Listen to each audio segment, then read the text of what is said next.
दोस्तों, अक्षय तृतीया का दिन आपको मुबारक हो। और बहुत से लोग आज के दिन में बहुत ज्यादा गोल्ड को खरीदना बहुत शुभ समझते हैं।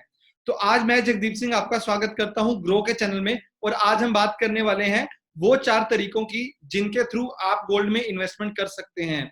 जिसके बाद आप ये भी डिसाइड कर सकते हैं कि अगर आपको गोल्ड में इन्वेस्टमेंट करना है तो आपके लिए ये चारों में से कौन सा तरीका बेस्ट रहने वाला है। और क्योंकि आज के दिनों में जब मार्केट बहुत ज्यादा नीचे जा रही है, उस टाइम पे गोल्ड को एक बहुत अच्छा डाइवर्सिफिकेशन ऑप्शन भी माना जा रहा है। क्योंकि जब पूरी शेयर मार्केट नीचे को जा रही थी, उस टाइम पे गोल्ड एक बहुत अच्छी रिटर्न दे रहा था। चलिए स्टार्ट करते हैं आज का वीडियो। तो दोस्तों, अगर मैं गोल्ड की बात करूं तो गोल्ड को एक बहुत अच्छा ट्रेडिशनल इन्वेस्टमेंट एसेट माना गया है इंडिया में। और इंडिया में बहुत से लोग, अगर मैं नॉर्थ की बात करूं, नॉर्थ से लेके साउथ तक, ईस्ट से लेके वेस्ट तक, हर रीजन के लोग गोल्ड में इन्वेस्टमेंट करना बहुत अच्छा समझते हैं। उनको लगता है कि गोल्ड एक ऐसा इन्वेस्टमेंट होता है जो बुरे टाइम में आपके बहुत ज्यादा काम में आता है। और ऐसा सही भी होता है। जब मार्केट और पूरी इकोनॉमी नीचे को होती है, उस टाइम पे गोल्ड का प्राइस ऊपर को जाता है, क्योंकि उस टाइम पे लोग अपना पैसा निकला के गोल्ड में इन्वेस्टमेंट करने को सही समझते हैं। और अगर मैं अभी की बात करूं तो अभी गोल्ड का प्राइस 45,000 से ऊपर ट्रेड कर रहा है। और इसने बहुत अच्छी रिटर्न दी है पिछले 3 और 6 महीने में। चलिए मैं चलता हूं कि गोल्ड में इन्वेस्टमेंट आप कैसे कर सकते हैं। जैसे कि मैंने आपको बताया था कि मैं आपको 4 तरीकों के बारे में बताऊंगा जिसके थ्रू आप गोल्ड में इन्वेस्टमेंट कर सकते हैं। अगर मैं बात करूं सबसे पहले तरीके की, तो सबसे पहला तरीका होता है फिजिकल गोल्ड बाय करने का। कि आप किसी भी ज्वेलर के पास जाके फिजिकल गोल्ड बाय कर सकते हैं। जितना पैसा आप चाहें उसमें इन्वेस्टमेंट करके उतना गोल्ड लाके अपने घर पे रख सकते हैं। लेकिन फिजिकल गोल्ड बाय करने के कुछ फायदे होते हैं और कुछ नुकसान भी होते हैं। दोस्तों, अगर मैं फिजिकल गोल्ड के फायदे की बात करूं तो फिजिकल गोल्ड का ये फायदा होता है कि आपकी इन्वेस्टमेंट भी हो जाती है और आप उस फिजिकल गोल्ड को यूज भी कर सकते हैं। क्योंकि इंडिया में गोल्ड को बहुत ज्यादा यूज किया जाता है। बहुत से लोग गोल्ड को पहनना बहुत अच्छा समझते हैं। इसके अलावा जो छोटा सा नुकसान होता है कि अगर आप गोल्ड को प्योरली एक इन्वेस्टमेंट ऑप्शन के लिए तरीके से देखते हो, तो फिजिकल गोल्ड को स्टोर करना एक बहुत मुश्किल चीज होती है। यहाँ पे कोई चोरी कर सकता है। इसके अलावा और से बहुत से तरीके हो सकते हैं जिसके चलते फिजिकल गोल्ड को स्टोर करना थोड़ा सा मुश्किल समझा जाता है। इसके बाद अब मैं चलता हूं आजकल जो रिसेंट के डेज में इन्वेस्टमेंट करने का बहुत अच्छा तरीका माना गया है गोल्ड में। तो अगर आपको गोल्ड में इन्वेस्टमेंट करना है तो आप गोल्ड में इन्वेस्टमेंट कर सकते हो। और वो दूसरा तरीका है गोल्ड ईटीएफ। तो गोल्ड ईटीएफ क्या होते हैं? तो अगर मैं गोल्ड ईटीएफ की बात करूं तो गोल्ड ईटीएफ होते हैं एक्सचेंज ट्रेडेड फंड्स, जो एक्सचेंज पे ट्रेड करते हैं शेयर की तरह। तो अगर आपको गोल्ड में इन्वेस्टमेंट करना होता है, अगर आपको लगता है कि गोल्ड आने वाले टाइम में ऊपर जाएगा और आपको फिजिकल गोल्ड नहीं खरीदना, क्योंकि बहुत से ऐसे इन्वेस्टर होते हैं जो चाहते हैं कि मुझे गोल्ड में इन्वेस्टमेंट हो जाए, मेरे पोर्टफोलियो में gold as a investment option आके मेरे पूरे पोर्टफोलियो को डाइवर्सिफाई कर दे और मेरे रिस्क को कम कर दे, लेकिन मैं फिजिकल गोल्ड को घर पे लाके नहीं रखना चाहता। तो उनके लिए गोल्ड ईटीएफ एक बहुत अच्छा ऑप्शन हो सकता है। अगर गोल्ड ईटीएफ में आपको इन्वेस्टमेंट करना है तो आपको किसी भी ब्रोकर के पास अपना अकाउंट खुलवाना पड़ेगा। वहां पे जाके आप गोल्ड ईटीएफ को सर्च करके उसमें अपना पैसा इन्वेस्ट कर सकते हैं। तो दोस्तों, जो तीसरा इन्वेस्टमेंट ऑप्शन होता है गोल्ड का, वो होता है gold mutual fund. Gold mutual fund के थ्रू आप गोल्ड में इन्वेस्टमेंट कर सकते हैं। तो गोल्ड म्यूचुअल फंड क्या होते हैं? तो गोल्ड म्यूचुअल फंड में अगर आप इन्वेस्टमेंट करते हो तो जो आपका पैसा पूल होता है उसको गोल्ड में इन्वेस्टमेंट किया जाता है। और अगर आने वाले टाइम में गोल्ड का प्राइस ऊपर जाता है तो आपको उस म्यूचुअल फंड से एक अच्छी रिटर्न मिलती है। अगर वो प्राइस नीचे जाता है तो आपका उतना लॉस भी होता है। तो दोस्तों, गोल्ड म्यूचुअल फंड भी एक अच्छा तरीका हो सकता है गोल्ड में इन्वेस्टमेंट करने का। लेकिन अब मैं बात करता हूं जो आज मेरी वीडियो का मेन टॉपिक होने वाला था इन्वेस्टमेंट को लेके गोल्ड में, जिसके बारे में बहुत से लोग बहुत ज्यादा डिटेल में बात नहीं करते। और ये तरीका होता है सोवरिन गोल्ड बॉन्ड्स का। तो सोवरिन गोल्ड बॉन्ड्स को इंडिया में लॉन्च किया गया है, जिसके थ्रू आप गोल्ड में इन्वेस्टमेंट कर सकते हैं।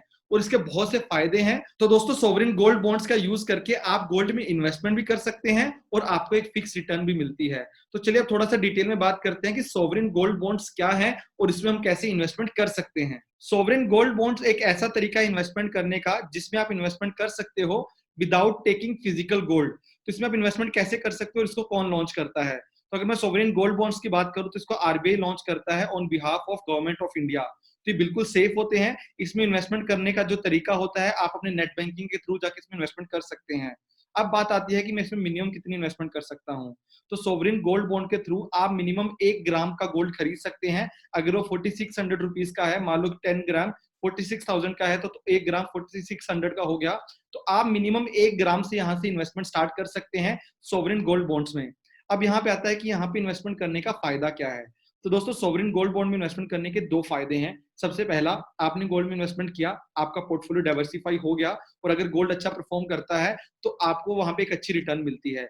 लेकिन एक केस ये भी हो सकता है कि मान लो गोल्ड ने अच्छा रिटर्न नहीं दिया, उस केस में आप क्या करोगे? तो उस केस में आपका कैपिटल है वहां पे फंस जाएगा।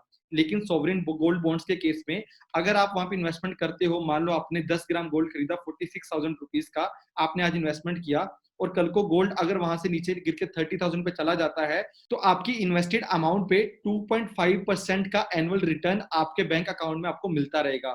तो ये एक फिक्स रिटर्न है आपकी इन्वेस्टेड मनी पे और ये 6 महीने में एक बार आपके अकाउंट में क्रेडिट किया जाएगा। लेकिन अब यहाँ पे जो छोटा सा लोगों के दिमाग में मिसकंसेप्शन होता है कि मान लो आपने 46,000 का इन्वेस्टमेंट किया, एक साल बाद वो बढ़ के 50,000 हो गया, 60,000 हो गया, तो आपको जो 2.5% है वो 50 या 60,000 पे नहीं मिलेगा, वो आपको अपनी इन्वेस्टेड अमाउंट में मिलेगा। अब आती है टैक्सेशन की बात कि मुझे कितना चार्ज देना पड़ेगा, मुझे कितना इनकम टैक्स देना पड़ेगा।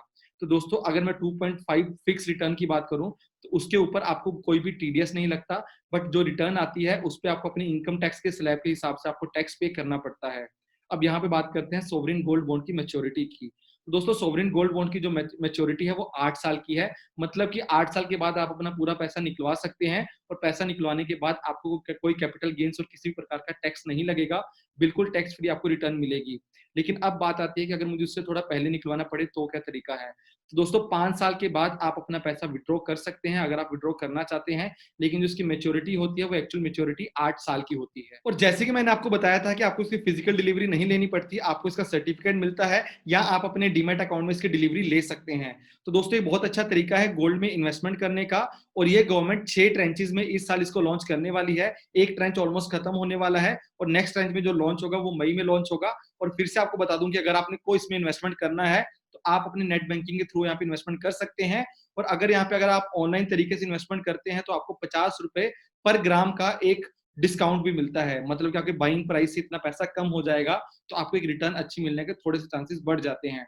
तो दोस्तों ये तो बात हुई सोवरेन गोल्ड बॉन्ड्स की, लेकिन फिर से मैं आपको बताना चाहता हूँ कि गोल्ड में इन्वेस्टमेंट करने का फायदा क्या होता है। तो फायदा सिर्फ यही होता है कि आपका अगर पोर्टफोलियो ओवरऑल है जहाँ पे थोड़ा सा इक्विटी में इन्वेस्टमेंट आपने किया है, थोड़ा सा अपने म्यूचुअल फंड में इन्वेस्टमेंट किया है, तो थोड़ा सा आप गोल्ड में इन्वेस्टमेंट कर सकते हैं ताकि आपका जो पोर्टफोलियो है ओवरऑल पोर्टफोलियो काफी ज्यादा डाइवर्सिफाइड हो जाए। और अगर एक इक्विटी या एक म्यूचुअल फंड थोड़ा सा कम परफॉर्म करे, उस केस में आपको गोल्ड से एक अच्छी रिटर्न मिलने के चांसेस बन जाते हैं। तो दोस्तों ये वीडियो आज हम लेके आए थे ताकि आपके तक गोल्ड में इन्वेस्टमेंट करने की सही जानकारी पहुंच सके और मैंने आपको सभी तरीकों के बारे में बता दिया। अब आप आगे खुद चूज कर सकते हैं कि आपके लिए बेस्ट तरीका कौन सा है।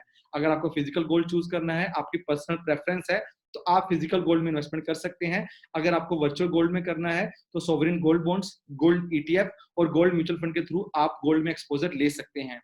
अगर आपकी वीडियो अच्छी लगी तो इस वीडियो को लाइक करें, कमेंट करके हमसे कोई भी क्वेश्चन पूछ सकते हैं। अगर आपने अभी तक ग्रो के चैनल को सब्सक्राइब नहीं किया तो जल्दी से ग्रो के चैनल को सब्सक्राइब करें, क्योंकि इस चैनल पे हम हर वीक 3 से 4 वीडियोज एजुकेशनल पर्पस के ऊपर डालते हैं जो आपको एक बहुत ही अच्छा इन्वेस्टर बनने में बहुत ज्यादा हेल्प करता है। Happy investing.